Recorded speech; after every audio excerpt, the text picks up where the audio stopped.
हमारे समाज में कई जातियां पाई जाती हैं, जिसमें से कुछ जातियां ऊंची तो कुछ जातियां नीची कहलाई जाती हैं। सभी जातियों में चमार जाति का नाम सबसे ज्यादा सुनने में आता है, परंतु क्यों कुछ जातियां ऊंची और नीची क्यों कहलाई जाती हैं? दोस्तों, आज की इस वीडियो में मैं बात करने वाला हूँ चमार जाति की। जय भीम, नमो बुद्धाय साथियों। दोस्तों, आज मैं आप लोगों को चमार जाति के बारे में कुछ ऐसी बातें बताने वाला हूँ जिसे सुनकर आप लोग भी हैरान हो जाओगे। दोस्तों, जिसे आज लोग चमार जाति के नाम से जानते हैं, कभी प्राचीन काल में वे भी एक क्षत्रिय थे। दोस्तों, बिना देरी करे वीडियो को शुरू करते हैं। नंबर 1, जिन्हें आज चमार जाति के नाम से जानते हैं, कभी प्राचीन काल में उन्हें चमर वंश के क्षत्रिय कहा जाता था। दोस्तों, चमर वंश का जिक्र महाभारत से भी जुड़ा हुआ है। दोस्तों, महाभारत पढ़ने पर हमें ये पता चलता है कि चमार जाति कोई नीच और अछूत नहीं है, वो भी एक क्षत्रिय है। नंबर 2, दरअसल जब भारत पर मुगल आक्रांता यानी मुगलों का शासनकाल चल रहा था और जब मुगल आक्रांता हिंदुओं पर अत्याचार कर रहे थे, तब चमार कहे जाने वाले इन्हीं लोगों ने मुगलों के खिलाफ सबसे ज्यादा आवाज उठाई थी। नंबर 2, दोस्तों, चमार जाति के लोग नीच और अछूत कभी भी नहीं थे। इनको नीच और अछूत घोषित करने वाला सबसे पहला सिकंदर लोदी यानी एक मुगल आक्रांता था।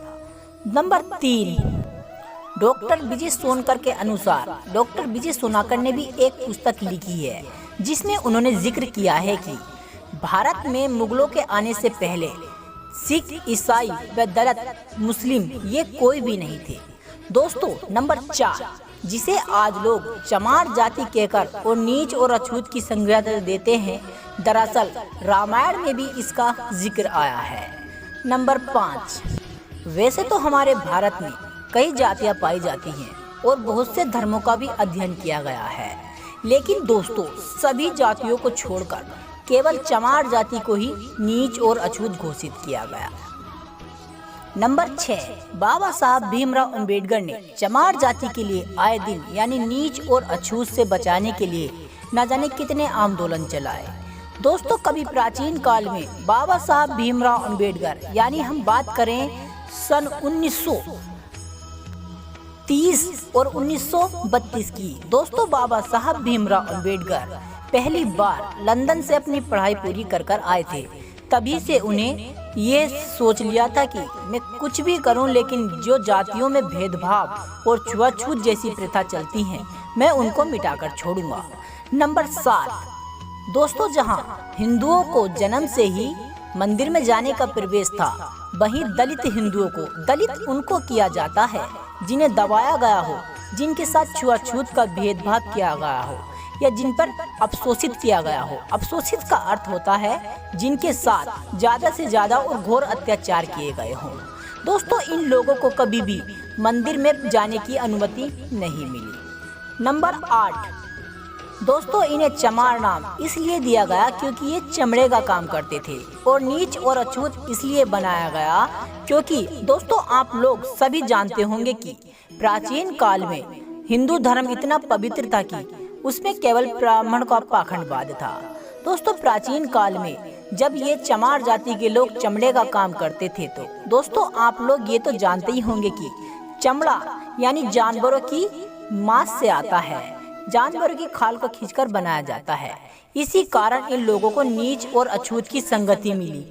नंबर 9, चमार जाति के ही गुरु संत गुरु रविदास जी, जिनके प्रसंग यानी जिनके सारे वचन भारत में बहुत प्रसिद्ध हैं। दोस्तों, इसी जाति के चमार जाति के संत गुरु रविदास जी ने भी चमड़े का काम किया। दोस्तों, आपने तो बाबा साहब भीमराव अंबेडकर की कई सारी तस्वीरें देखी होंगी, जिसमें केवल उनको इसीलिए याद किया जाता है कि उन्होंने जातियों में भेदभाव को खत्म किया और भारत का संविधान लिखा। लेकिन दोस्तों, बाबा साहब भीमराव अंबेडकर वो इंसान थे जिन्हें आज पूरा विश्व याद करता है। उन्होंने ऐसे काम किए जो आज के समय का मनुष्य बिल्कुल भी नहीं कर सकता। नंबर 10, दोस्तों, सभी जातियों में केवल चमार जाति एक ऐसी है जिसके कई सारे नाम बदले गए। पहले इसे हरिजन नाम दिया गया जो महात्मा गांधी ने दिया था, फिर इन्हें जाटव जाति में विभाजित किया गया। फिर इन्हें अनुसूचित जाति में डाल दिया गया। दोस्तों ये केवल इनको अनुसूचित जाति के लोगों को यानी जिन्हें दलित के नाम से भी जानते हैं, ये केवल इनके ऊपर जो हो रहे अत्याचार और जात पात जैसी प्रथा और छुआछूत जैसी प्रथाओं पर रोक लगाने के लिए बाबा साहब भीमराव अम्बेडकर ने इन्हें कई नाम दिए। तो दोस्तों आप लोगों को ये जानकारी कैसी लगी मुझे कमेंट कर जरूर बताएं। जय भीम।